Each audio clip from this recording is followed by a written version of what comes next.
जय श्री राम दोस्तों, आपका हमारे YouTube चैनल ज्ञान का भंडार में हार्दिक स्वागत है। आज हम आपके लिए एक ऐसी कहानी लेकर आए हैं जिसमें आपको बताएंगे रावण के वध के बाद भी शूरपनखा के मन में बदले की आग धधक रही थी। चलो तो देर किस बात की कहानी शुरू करते हैं। जब राम ने सीता को त्यागा उसके बादल शूरपनखा उन्हें भड़काने पहुंची। सीता ने कुछ ऐसा कहा जो हम सबके जीवन का मंत्र बन सकता है। रामायण और महाभारत की कथाएं हमने जीवन जीने की सीख देती है।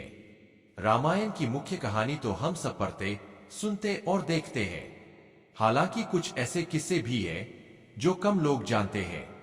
रामायण के हर पात्र से कुछ न कुछ सीख मिलती है। इसमें वर्णित घटनाएं भी हमें जीवन जीने और रिश्ते निभाने की कला सिखाती है।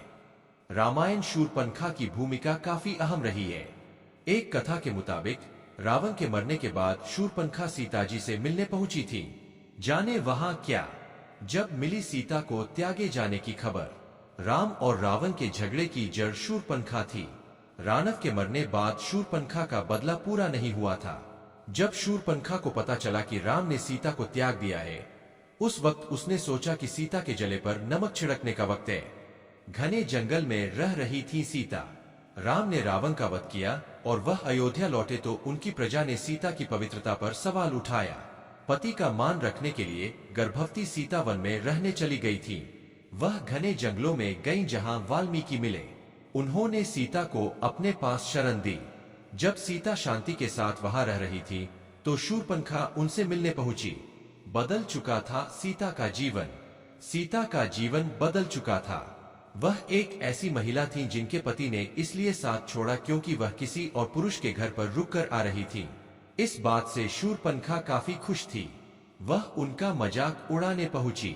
शूरपनखा ने भरे सीता के कान। शूरपनखा ने सीता के पास जाकर उन्हें याद दिलाया कि राम ने कभी उसका तिरस्कार किया था। आज सीता के साथ भी वही किया। उसने सीता को याद दिलाया कि दशरथ पुत्रों की वजह से उसे कितना कष्ट झेलना पड़ा। अब सीता भी राम की वजह से कष्ट में है। मुस्कुराहट से सीता ने किया पलटवार। सीता ने शांत भाव से शूरपनखा को बैठाया और बेर दिए। कहा कि ये उतने ही मीठे हैं जितने कि मंदोदरी की बगिया के थे। उकसाने से प्रभावित सीता को मुस्कुराते देखकर शूरपनखा और तिलमिला गई। उसे उम्मीद थी कि सीता दर्द से तिलमिलाएंगी।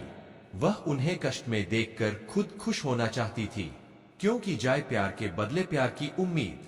सीता जरा भी दुख में नहीं दिख रही थी। उन्होंने अपनी किस्मत और उस दर्द को स्वीकार कर लिया था। शूरपनखा को तिलमिलाया देखकर सीता जी बोली, अपने आसपास के लोगों से कब तक प्यार के बदले प्यार पाने की उम्मीद करूं? सीता ने दी बिना शर्त के प्यार करने की सीख। सीता बोली, खुद में वह शक्ति पैदा करो कि दूसरे तुम्हें प्यार न करे फिर भी तुम उन्हें प्रेम कर सको। सीता को इतनी शांति से बातें करते देख शूरपनखा परेशान हो गई। उसने भड़काया कि क्या सीता को न्याय नहीं मिलना चाहिए। इस पर सीता बोली, जिन्होंने गलती की उन्हें खुद ही सजा मिल गई है। जिस दिन से दशरथ पुत्र ने उन्हें छोड़ा है, उन्हें एक क्षण के लिए भी शांति नहीं मिली।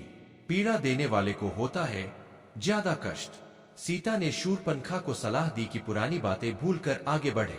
जिन्होंने उन्हें दुख दिया है वे अपने दिमाग से ये बातें नहीं हटा पाएंगे, लेकिन वह हटा सकती है। सीता ने शूरपनखा से कहा कि उसने खुद को पीड़ित बना रखा है। बदले की आग में वह सिर्फ रावण जैसे ही बनती जाएगी। सीता बोली, अपने भाई सगे संबंधियों के मरने और महल जलने से ऊपर उठे। संस्कृतियां आएंगी जाएंगी, राम रावण भी आते जाते रहेंगे, प्रकृति ऐसी ही रहेगी। सीता बोली, मैं इसका ही आनंद ले रही हूँ।